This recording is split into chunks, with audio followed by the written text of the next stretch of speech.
Embark on a journey of discovery with NK News and Koryo Tours as we proudly present the North Korea from a Distance tour, your window into the enigmatic world of the DPRK. With travel to North Korea remaining uncertain, our unique tour offers an unparalleled opportunity to explore the nation from its periphery. Designed for those who are keen to understand and observe North Korea, this tour is a comprehensive exploration of critical inter-Korean sites.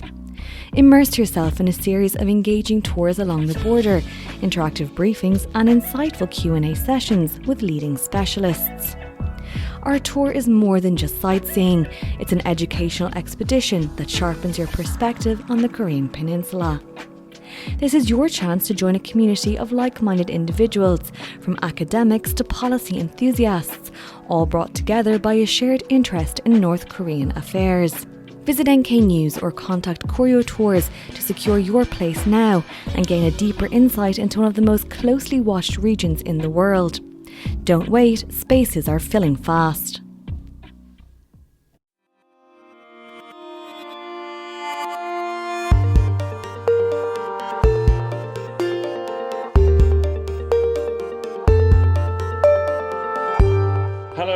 Podcast listeners, and welcome to the NK News podcast. I'm your host, Jacco Zwetsloot, and this interview was recorded on Wednesday, the 17th of July, 2024. And I'm joined via StreamYard from his home in England by Dr. Ed Pulford, who is an anthropologist and senior lecturer in Chinese studies at the University of Manchester. He has a new book, Past Progress, Time and Politics at the Borders of China, Russia and Korea, which we will discuss today. Welcome on the show, Ed. Thanks very much, Jacco. It's great to appear. Now, your book, as I said in the introduction, it's called Past Progress, Time and Politics at the Borders of China, Russia and Korea.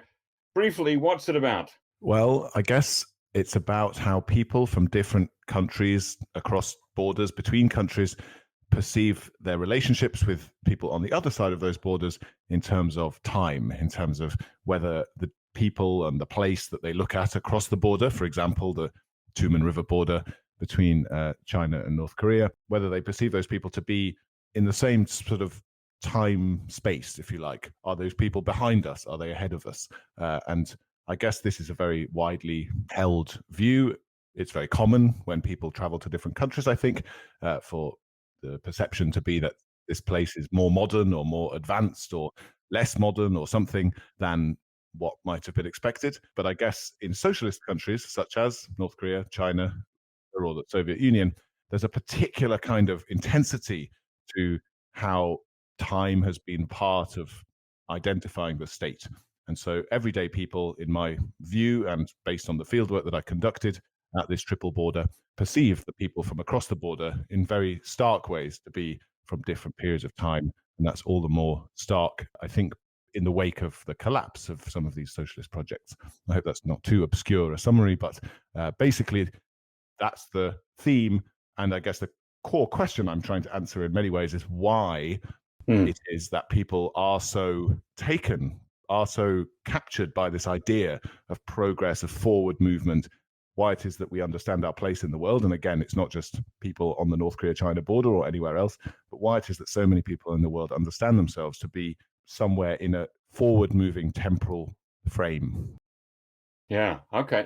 Just on the most practical level, is there actually a time difference, a difference in time zones between the parts of Russia, China, and North Korea that meet? Yes, although there's more complexity than one might expect to how people cross these borders and what time they end up adhering to. So the gap between that northeastern part of China and the adjacent part of Russia varies depending on daylight savings and so on, between 2 and 3 hours.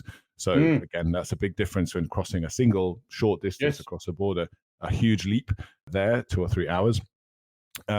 Between Korea and China, there's a 1 hour difference, I guess, these days, or you know, that's sort of the standard thing. But North Korea has, I think is probably well known to many listeners, played a little bit with its time zone, including actually, as it would happen during the period when I was conducting my research about 7 or 8 years ago, when there was a sort of half-hour shift in 2015 to apparently, according to reporting, move away from being on the same time zone as Japan. Right. But that then got cancelled, as far as I'm aware. However, one of the cases that I highlight in this book is Chinese tourists visiting North Korea. They don't bother with any kind of adherence to North Korean time, whatever difference or otherwise there might be between China and North Korea. They just continue to operate on Chinese time the whole time they're there. So I guess, whether or not there does exist a time is sort of immaterial to some people who are crossing the borders. Right. And so we're talking for most of the time of your field work about this Chinese city called Hunchun, which is on that sort of three-way border crossing between China, Russia, and North Korea. Just give us a sense of what the borders between those three countries are like in that city of Hunchun. Is it simply just like in Europe when you go from the Netherlands to Belgium, you just cross a line and nobody pays any attention to it? Or are there border guards at all three nations? I mean, how does that work? Yeah, well, these are very sort of firmly inscribed, firmly defended and reinforced borders, and have been for quite a long time. The North Korea-China border, I guess, has maybe in the longer term over many decades been a little bit more open than the one between China and Russia. But I think we've seen quite clearly in the last few years that more and more sort of reinforcement from both sides, actually resulting from a combination of concern over people leaving on the North Korean side and concern over people arriving on the Chinese side. That's led to a certain amount of reinforcement. The Tumen River at this point outside Hunchun, as you mentioned, it's very shallow, slow-flowing, low-key kind of border river. It's not, it's not. So the river actually forms the border at that point. Is that right? That's right. Yeah, since the early 18th century, that's been the case. The Yalu on the west side and the Tumen on the right-hand side, right? Both of them originating on Paektusan, on Changbaishan, and that basically delineating the border more or less consistently since the 1710s. On the Russia side of things, that's a newer border. Mid 19th century was when Russia sort of annexed that part of land and brought its own territory all the way down to that triangular point, Hunchun, which I should say is in this Yanbian Korean Autonomous Prefecture in northeast China. Hunchun is the town at which point basically all three borders meet. And yeah, from the mid 19th century, the Russians basically concluded a treaty with the Qing dynasty, the Chinese government at the time. And that border, even after the sort of initial, conclusion of that treaty, there was quite a lot of movement to and fro for quite a significant period of time. But especially after the founding of the Soviet Union in 1922, once the Bolsheviks got there and sort of set up the Soviet state in this part of Russia, the border became more and more firmly reinforced and defended. There's no obvious geographical marker right there. There's a kind of ridge. There's no river. There's rivers on much of the rest of the Chinese border, actually, with Russia, further to the north, the River Ussuri and the River Amur. But here it's a kind of line drawn along a ridge that brings Russia all the way down to the point where it also borders Korea. Again, that point of crossing with that small Tumen River bridge that I guess became a little iconic during the pandemic when some Russian diplomats were leaving North Korea on a kind of hand-pushed, hand-pumped cart with all their bags. That's the point where Russia and North Korea join there. So you have quite distinct sort of the look of it is varied, but it's quite a wild area as well. I mean, the town of Hunchun is not very big. Not a huge number of people live like right up to the border, but there are villages on all three sides that are pretty close to the borders. And is there a sort of a tourist magnet, a point where the three countries meet, where, like in some places, in some countries and in some US states, you'll find like there's a rock or a marker where people can stand around and hold hands, and one of them's in each country. Is that kind of a thing there as well? Yeah, absolutely. I mean, you don't have things like, the world's biggest boot made out of cheese or whatever novelty things appear on the side of highways in the US to attract people. But maybe you don't need that, because actually the tourist site that you've alluded to there is a little way to south east of the town of Hunchun itself. If you drive down about, half an hour, 40 minutes or so from the actual town, you get to a place called Fangchuan. Pangchang, I guess is the name in Korean, and has a platform, a kind of tower that you can climb and overlook all three countries and see into that neighboring parts of Russia, across the Tumen into the neighboring parts of Korea. And I guess the big draw in many ways for tourists there too is that you can see the Sea of Japan, as it's called in China, or East Sea, I guess, for Koreans. Although I should say that actually Chinese Koreans call it Ilbon. They're not so bothered, it seems, by the nationalist claim to it not being the Sea of Japan that you get on the peninsula.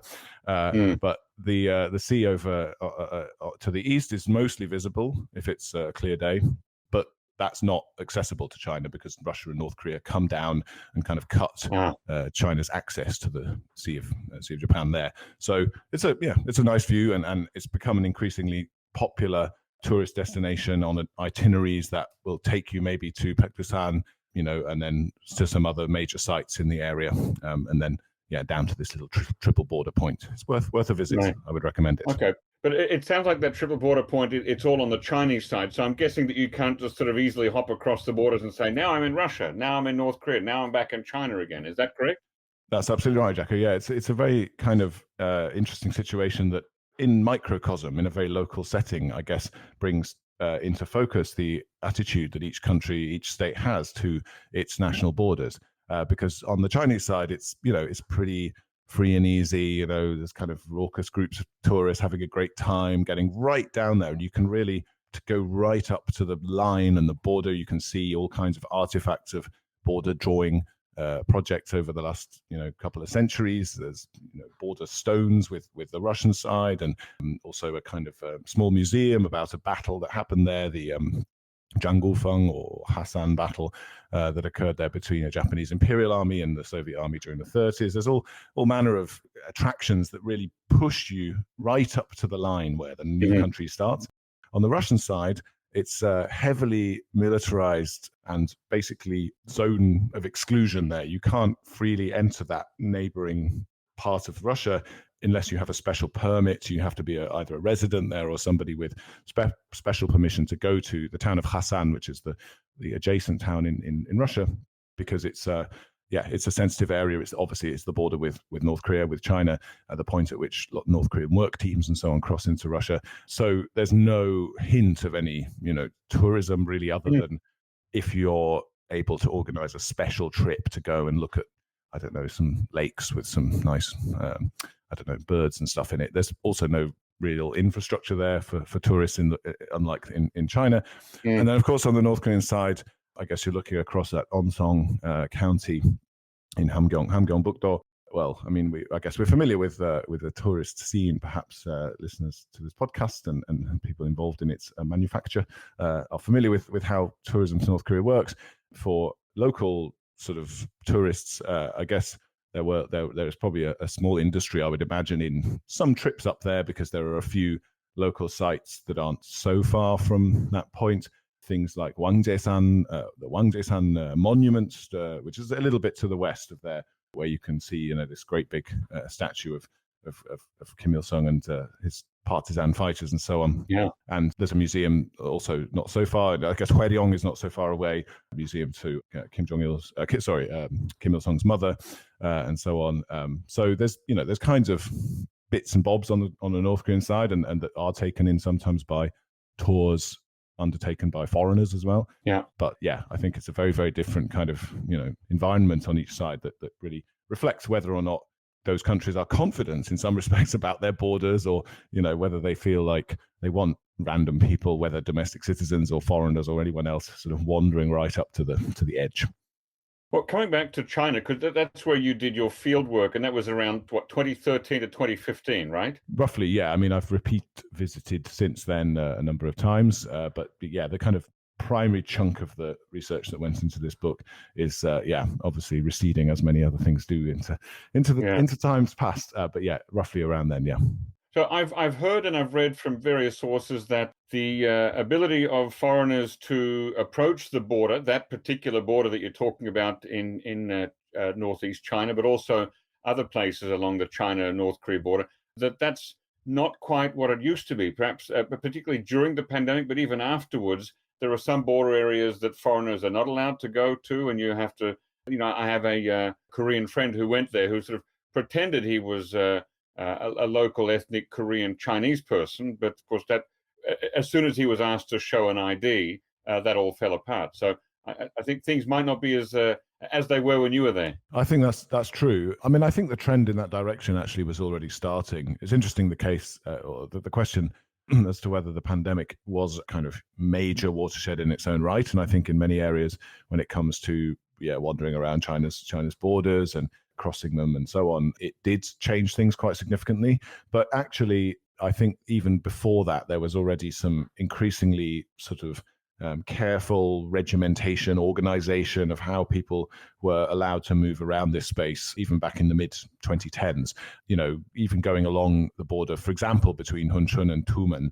So sort of to the west, you're basically, there is a road all the way along the bank of the River Tumen there, which buses go along and so on. There was increasing kind of monitoring of who was getting on those buses and so on, even back in the 2010s. And also when it came to that Fangchuan tourist site, there was also a sort of increasing regularization of tour groups and so on. I mean, in the earlier days, sort of, like I say, early 2010s and so on, and certainly any longer ago than that, you could really just go down there, yourself. You could get a taxi or some, private transport right up to the tower where you can go over and look at the different countries. But actually, already before pandemic, they were starting to try to collect people, put them, in a car park that was sort of back from the actual tourist site itself, and put them then on tour buses that meant that they were on a more fixed itinerary, and with these kind of designated spots. Part of that, I think, was reaction to the numbers that were increasingly going there.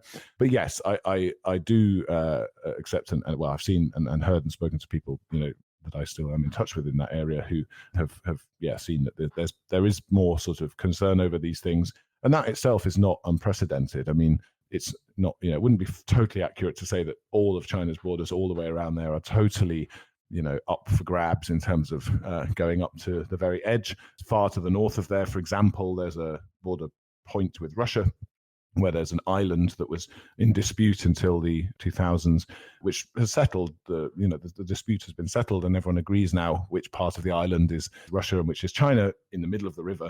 But actually, non-Chinese citizens are not allowed onto the Chinese bit of that island. So it's not totally out of character or unprecedented to have.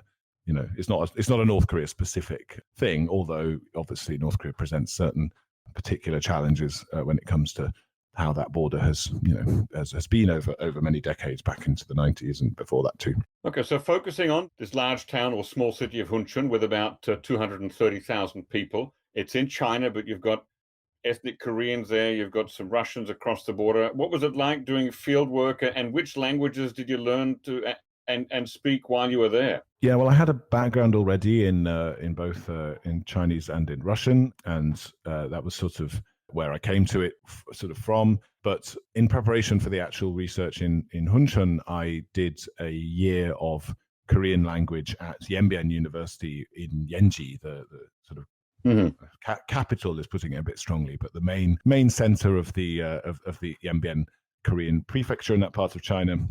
So I joined a class of 30 or so local Chinese students and did a intensive year, basically their first year undergrad degree in Korean. So I was working on that while I was there, and I lived there with a local Chosunjok family in Hunchun once I started my fieldwork there properly. And I mean, it was a really incredibly interesting period of time, as I think you would probably imagine. I mean, the kind of combination of languages and cultures and so on there. I mean, it jumps right out at you from walking around the town of Hunchun itself, because it's in Yanbian. All of the signs are in Korean already, as well as in Chinese, because obviously it's China.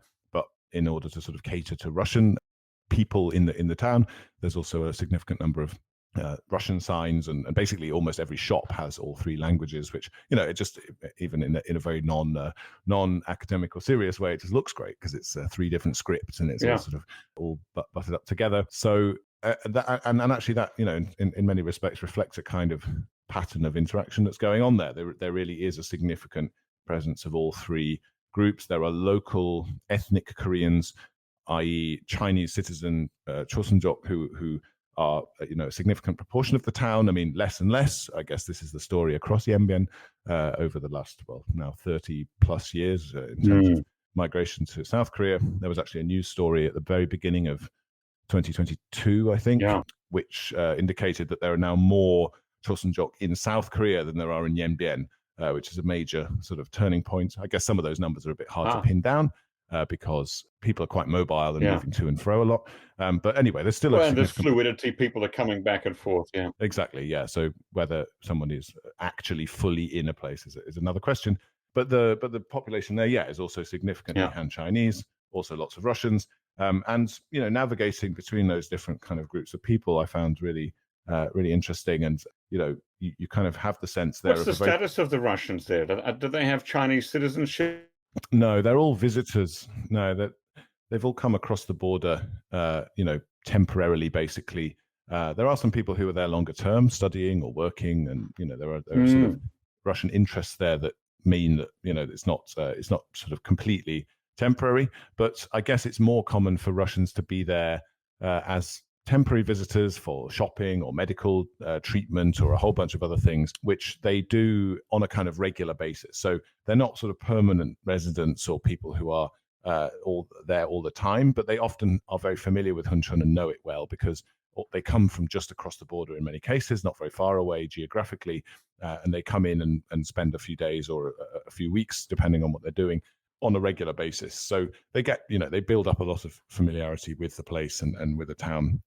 So there's, a kind of gradation there, I guess, of like temporary and permanent people or people who are residents. Local people are already from a variety of different ethnic groups. And then the outsiders that are there also includes, some Koreans from both Koreas and a real kind of patchwork. Well, now, as you know, we here at NK News, we focus almost exclusively on North Korea. So why is doing field work in Hunchun useful for people who are interested in studying and understanding the DPRK or North Korea better? Well, I think this is it's in some ways, a time-sensitive question, or one that has shifted over a period of time. I mean, certainly for quite a few decades or a couple of decades, especially from the 90s into 2000s, Yanbian was a place you could come as an outside researcher or someone interested in North Korea and really, encounter, get a much storied, rare glimpse of North Korean life, whether peering across the border or speaking to local experts in institutions in the Yanbian who had a kind of depth of engagement with North Korea that was really unmatched, including even in South Korea at that point, because actually people were able to freely move to and fro, or freely-ish.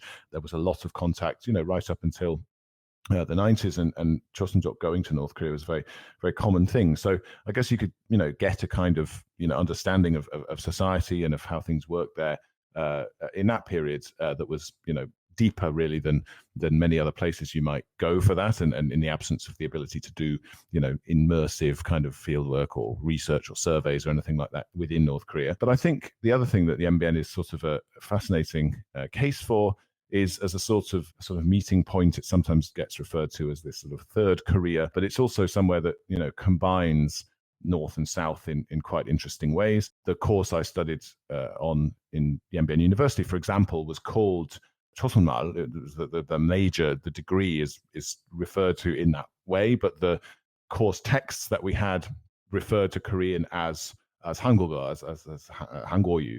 So there was this kind of odd mix, and that book, that textbook, was authored, for example, by or produced by a publishing company actually way up north in Heilongjiang, where there's another community of Chosunjok, not the Yanbian ones, but a different group of Chinese Koreans. So actually, the texts in that book combined this local Korean satori, there's the local Korean speech, kind of, elements of that were still, I guess, more formal and certain kinds of expressions that might sound a bit awkward or weird in South Korea, but with lots of, South Korean influence. And that's something that has, only intensified. I guess, Yanbian in some ways is the first place that gets the Korean wave because it's outside Korea, but it's open to all kinds of Korean cultural influence. And it's completely Korean speaking, or in many cases Korean speaking. So there is a kind of amazing combination there of South and North. So I guess in that sense, it helps you to sort of tease out what might be similar or different about those sorts of influences. But I think mainly that the thing that I mentioned there at the beginning, where you've got a large population of Koreans there who, have a much more sort of nuanced and complex view of North Korea as their immediate neighbors, Right. and people that they had a lot to do with until comparatively recently. That's a pretty unique situation vis-a-vis, North Korea related research. Now, I've read that through the decades, there have been times when, relatively speaking, North Korea was an easier place to live in. So some people from China crossed over the border to live in North Korea. And then since at least the 1990s, it's been the other way, with North Koreans leaving to spend time in China. Did you talk about these phenomena with your informants in Yanbian? Yes, absolutely. I mean, actually, I think I probably learned about that situation from people I spoke to there in a way that I hadn't previously appreciated. But the kind of position of those of Chosunjok within China, has shifted considerably over time with political shifts that have gone on in China, and that has coloured their attitude towards North Korea as a sort of alternative or as a sort of other place that they might feel historically connected to. I mean, in terms of the actual origins of that community, many of them do have some sort of family history not so far away, just in what was Hamgyongdo before it got divided into north and south. Although there's also a significant proportion of Yanbian Koreans who come from Gyeongsando and places like further south, actually, in what is now the south. But I guess in terms of how much attachment or otherwise they felt to either place, well, in the early days of the PRC, the 50s, North Korea, the Chosunjok were celebrated as kind of key socialist fighters against Japanese imperialism, people who helped to bring communist power to the Northeast. So they had a high status and were really allowed to govern their own affairs quite happily in Yanbian from the 50s onwards, and really a unique situation among minorities in China. From the 60s, however, or mid-60s, and the Cultural Revolution, there was a strong xenophobic kind of anti-minority, anti-borderland feeling across China, and North Koreans at that point were Chinese Koreans at that point were sort of stigmatized and attacked in a way that was common to lots of borderlanders. At that point in time, North Korea had developed quite rapidly, after the Korean War, this Japanese industrial legacy and various other benefits that I guess were there, quite organized Soviet-style economy. And so compared to China's chaotic Cultural Revolution, North Korea at that point seemed maybe an attractive alternative to those Chinese Koreans who, in not many cases, it would be an exaggeration to say it was huge numbers, but significant numbers, and people who were relatives or people who the people I spoke to knew and were related to did move over the border there. However, as you mentioned, tides turn again, and as things get worse in North Korea, China, as it sort of takes off economically from the 80s and 90s, starts to seem a more appealing option, especially in the wake of economic collapse and the kind of command economy kind of coming up short once the Soviet Union is no more in the early 90s.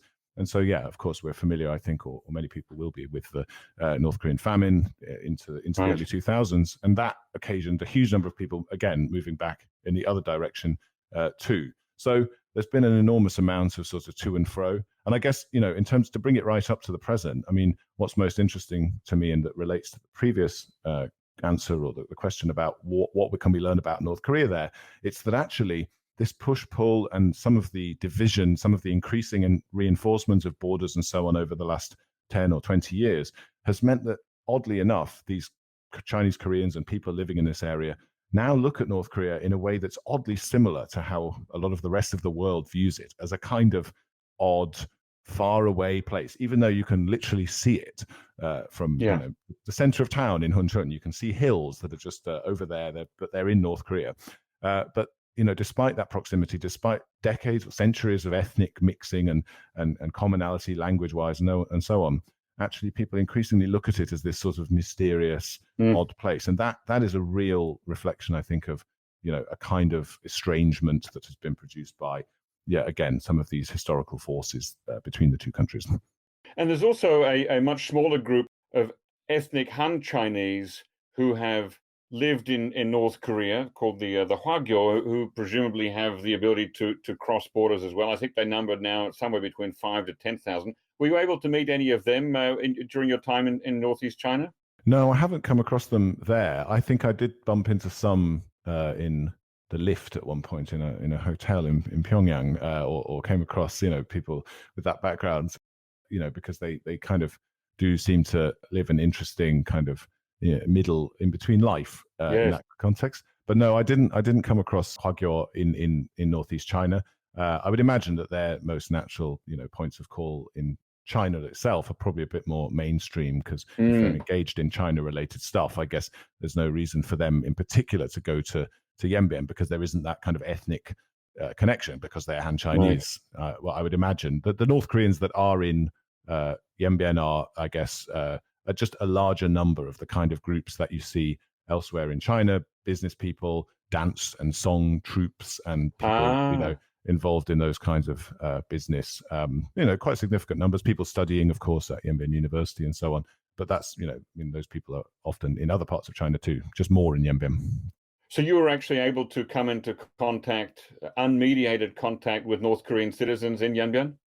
Yeah, to an extent. There was a hotel that I used to visit quite often, made friends with someone who worked there who was a Russian-speaking Han Chinese person who was, I think that their parents ran the hotel.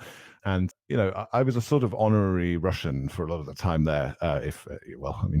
These days, maybe it would be a mixed blessing. But in any case, it was it was a sort of, I was just sort of assumed to be Russian much of the time. And so some of the friends I made among kind of local Chinese people were often kind of through some sort of Russia-related connection. And this friend of mine there, that hotel had a resident Korean dance troupe who played there, and who they'd sort of hang out in the bar and or the restaurant in the hotel. And so yeah, got some some level of chatting to them. Again, I'm my sort of whatever anthropological or research-based instincts, you slightly try to moderate your desperate desire to delve into the ins and outs of someone's deep subjectivity when they're in a situation that, of course, is probably not going to be, it's not so easy for them to interact with some random English person, or indeed some random Russian person, if that's what I was assumed to be. So yeah, I don't want to over egg my incredible insights into life for those people, but I did, I got to know people well enough, and that definitely fed into my my research and how I understood the relationships that across those borders. Now, from their founding and through their history, both the Democratic People's Republic of Korea and the People's Republic of China, while both being notionally or at least nominally socialist countries, they've trod different paths, different versions of how to achieve socialism, that socialist utopia that they're both dreaming of. Could you talk a little bit about that? Yeah, I think that is that sort of returns us actually to this kind of core interest I have in this book, in how projects which have in common this allegiance to socialism, as you've said, and therefore to a kind of shared trajectory towards this utopian idea somewhere in the future, also diverge and also basically are constructed and carried out within kind of national containers, like within the borders of those states. This, I guess, in my understanding and in my sort of some of what I write in the book is partly a function of there being projects that have a inheritance back to this Stalinist idea of socialism in one country, the idea that socialism after Lenin and Stalin actually was no longer this borderless utopian idea that everyone or working people across the world would unite regardless of ethnic or national affiliation and so on. There was this sort of pragmatic, I guess, project, and in the Stalin case ended up being a very, of course, a brutal and harsh authoritarian project to construct a socialist system within the borders of a country. And I guess, Chinese and Korean incarnations of that are, in some respects have a sort of formal resemblance to that in the sense that they are one country socialism for China and for North Korea. Now, slightly different, I guess, from the Soviet Union, or at least in a different way. Each project is also very concerned with national liberation and post-colonial or post-imperial, project of getting out of that kind of domination by either Japan and of course earlier and, well, at the same time, European Western colonists. So I guess that's something that in broad terms is shared. But the distinction, for example, between how to construct this socialist project in a massive post-imperial space like China, where you have dozens of different ethnic groups, languages, all kinds of different ways of doing things, what Marx or Marxist thinking would think of as different modes of production, different peoples considered according to this progressive view of history who are thought of being on different stages of some sort of historical trajectory towards a socialist or communist utopia, versus the North Korean case, which certainly a huge amount of effort has been put into constructing that as a mono-ethnic, monocultural, broadly state. Those are quite distinct kinds of projects. And I think the Chosunjok, because they sort of straddle this case, they are in some ways attached to and implicated in the North Korean socialist project, which is this powerfully mono-ethnic, largely focused on Japanese colonialism project, and the Chinese one, which is by virtue of China's sort of status as a multi-ethnic ex-empire, they're part of this other thing, which is a much more kind of plural and complicated thing. I think they act as a great sort of bellwether or case study for trying to see, what it means, including what it means to be Korean and socialist over time in quite different national contexts. So that's a sort of angle that I'm interested in here. And there's a Soviet-Russian angle to that too, although perhaps less immediately germane to the NK News podcast. Indeed. So when the Chosunjok, when the ethnic Koreans in Hunchun look over the river at North Korea and they're thinking about progress and socialism and backwardness, what are their thoughts? How do they describe North Korea to you? What they're seeing? Yeah, it's an interesting mix of things, I think, because it won't come as a surprise to anyone who's familiar with China today that younger people in this region are not sort of dyed-in-the-wool ardent socialists per se. I think they don't necessarily take seriously a lot of the official Chinese government messaging and the idea that this is somehow a socialist project in some kind of very doctrinaire, archetypal way from past decades. But although there is still a utility in joining the Chinese Communist Party and being part of those structures, isn't there? There absolutely is, yeah. And in some senses, that speaks to the kind of national character of the Chinese Socialist project. I think that, actually the incredible structural complexity of this sort of still somewhat Stalinist 1950s model of socialist statism overlaid on a Chinese already complex, hierarchical society, that's still all the iconography or the language around that. And Xi Jinping has been someone who's, doubled down on socialism, communism, Marx, Engels, blah, blah, blah. He talks about it all the time. But in terms of what, quote unquote, real or what socialism actually is aiming for, maybe that's a bit less a concern of many people. But I think the relationship with North Korea is still seen as a sort of one mediated through this shared socialist past and different fates since that project sort of started to change in the 90s. And so certainly older people, including the granny and the family that I lived with in Hunchun, still think of, actually people of that generation still do largely think of China as a sort of socialist place in contradistinction to Western capitalist places, and kind of look on North Korea positively as a sort of still as a what's called in Chinese a 兄弟国家, like a brother, socialist brother country. And so there is a kind of still alive, that kind of nostalgia, but they also look at it as a place that has, that is backwards, that has sort of failed to change its socialist model, and that in some ways reflects on people's sort of the Koreans their kind of innate character somehow. They just haven't seemed to get it together. The other, just as a slight aside, the other really interesting thing that I heard quite often in how people describe North Korea was using a term "fengjian," which means feudal. Like they would often sort of categorize North Korea as a feudal country, which is odd. It's maybe not totally wrong given the sort of power structures and so on that are so obvious in North Korea. But fengjian itself as a term came about, especially during the Mao era, as a way to talk about that imperial past that socialism was supposed to help China escape. So the idea that this place that has been supposedly doing socialism for 70, 80 years is now more fengjian, more feudal than China is also a kind of curious mix. And so this sort of language, it's really embedded in people's cross-border perceptions. And again, this comes back to the sort of overarching theme of what I'm interested in, how people look at those relationships in terms of the language, the iconography, the kind of frames of analysis that people have. These aren't academics, they're just regular people, but they still sort of have this socialist inflected way of perceiving things, not to make them seem like some kind of totally other, impossible to understand group of people, but it plays a role in people's lives, unsurprisingly. Yes. Now, since the personal is political, how does the proximity of the people of Yanbian and particularly in Hunchun to the DPRK influence how they think about the DPRK and its international relations in an everyday way?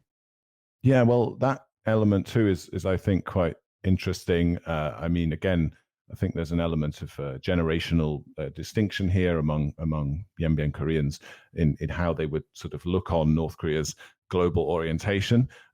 Although, I think in a kind of much more recent frame of the last few years and increasing tensions with China and the United States, or a kind of broader understanding that there might be greater sense of stress and division between China and other countries. I think there's a kind of admiration, not to put it too strongly, but a kind of, people are sort of impressed at North Korea's incredible stubbornness, if you like, in that sense. I mean, there's definitely people who are like, look at that those guys are really doing something serious. We might not agree with it, but you've got to hand it to them. They are, in a way, really doubling down on their whole project to resist anything of that nature. But I think, the kind of still now the idea that people, can cross borders, and of course, as we mentioned earlier, going to South Korea and elsewhere in the world has been a very important part of Joseonjuk lives now for 30 years or more. And so that idea that openness, kind of mobility, and a kind of connectedness to other places, is a significant feature of how Joseonjuk understand themselves and understand their society. So again, to look at North Korea through that lens, that people feel great sympathy with Koreans there, as in some ways people that they might feel nostalgic about from a sort of co-ethnic or kind of sense of shared history perspective. But the idea that those people are a bit trapped, I think, is also a factor in how they look at North Korea. So it's a kind of a mix there of some sort of reluctant admiration, and then a kind of sympathy, along with a bunch of other things, including, as I mentioned earlier, a sort of confusion as to why don't those guys just reform their economy like we did and sort themselves out. It sounds like that also goes some way to explaining the enduring popularity of North Korean restaurants in China. Yeah, I think there's a booming industry and a lot of this sort of nostalgic stuff. I mean, those North Korean restaurants and the kind of performances that you can enjoy there, as you eat your raengmyeon or whatever, the coding of that and the kind of aesthetics of it are very familiar. They feel adjacent to a lot of the Cultural Revolution era songs and dances and so on that, again, older generations within China sort of still appreciate and feel a nostalgia for, whether it's actually because of socialism or any kind of actual connection to the political project, or whether it's, just a sort of more generic nostalgia for simpler times, or whether it's a personal nostalgia for people's youths. People are nostalgic for their youth, whether it was living, I don't know, in a I mean, as we witness in the UK, whether people who prefer to think of their youth as being in some sort of simpler, easier UK to live in, or whether they were living in Maoist China. They kind of, it almost doesn't matter. I think people are quite naturally inclined to be nostalgic. So those restaurants, I think, cater to a variety of both sorts of ideologically flavored things and just general. And now for a younger generation, as I said, who look on North Korea as increasingly mysterious and weird and sort of exotic in an odd way, there's something a bit sort of, edgy about going to this place and like what are they doing? It's just so nuts. So I think they've got a market there for in a variety of different reasons. Now, when were you last in Hunchun or in Yanbian? I haven't been since the pandemic, actually. Sadly, I've only been to China once since the pandemic at all. So 2019, I guess, was the last time. I imagine you might still have ongoing contact with people who live there today, even though you haven't been there yourself. Yeah, I'm still in touch periodically with people from different sort of backgrounds and different I guess in different walks of life there, and in a sense, the border effects of the pandemic, were very, very harshly felt by people there who, previously were relying on tourist business, for example, that obviously completely dried up, or were, involved in cross-border trade. All the Russians that lived there basically had to go, and Chinese people involved in border trade with Russia, or to a sort of slightly lesser extent, but also things in like seafood to North Korea and other sorts of things. They really struggled and had to find other things to do, kind of batten down the hatches and grit their teeth through that period. So I think from what I've learned, things are kind of starting cautiously to resume their former tempo, at least vis-a-vis the Russian side of things. But as I think we've already discussed, and you've brought it up a number of times on the pod, I think, when will people be allowed to come and go? And of course, Russia, China are likely to be the first places that, and already are a bit, places that people can go to from into North Korea from. I think still there's some caution and some slowness about reopening to some of that cross-border trade across the Tumen.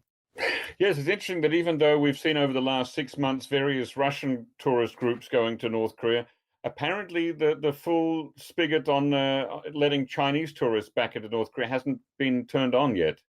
Yeah, I think it's an interesting one. I guess partly that may be a function of managing scale. I think there were never that many Russians. There was always a flow and going out to Wonsan to go to the beach, or even around Chongqing or these various places. There's kind of, I guess, a sort of trial element to that. But I think it's not to kind of try to take cases of tourism to analyze much more complicated, intricate diplomatic things, but sort of classic vein of playing China and Russia, or China and the Soviet Union, off against each other a little bit. I suppose now, as we've witnessed over the last few weeks, Russia is somewhere that North Korea is quite happy to be buddying up with at the moment, and why not give it a go? This stuff has played out and been evident around the border as well for decades. Right back to the 70s and the 80s when Kim Il Sung was sort of navigating his way between the two communist superpowers. So maybe it's not so unexpected to find that it reflects itself in tourism as well today. Yeah, it is. It's fascinating to watch, and I can certainly understand the interest for you and why you picked that area to do your field research. That brings us to the end of our interview today. I'd like to recommend to listeners, if they're interested in knowing more, to check out your book, Past Progress: Time and Politics at the Borders of China, Russia, and Korea. Are you on Twitter? No, not in any kind of overt or active way. I sometimes look at it, and I usually regret it. All right. Yeah, no, I understand. I've more or less gone inactive on it myself, but we will include a link to your page at the University of Manchester in the show notes so people can find you. So thanks once again for coming on the show, Ed Pulford. Thanks very much, Jacco. I really enjoyed speaking to you.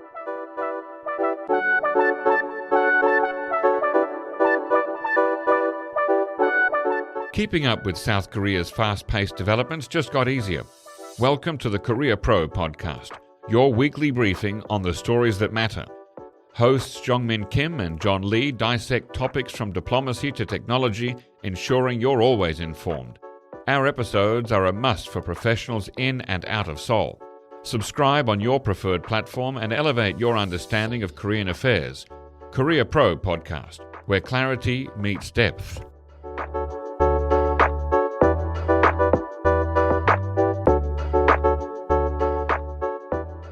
Ladies and gentlemen, that brings us to the end of our podcast episode for today. Our thanks go to Brian Betts and Alana Hill for facilitating this episode, and to our post-recording producer genius Gabby Magnuson, who cuts out all the extraneous noises, awkward silences, bodily functions, and fixes the audio levels. Thank you, and listen again next time.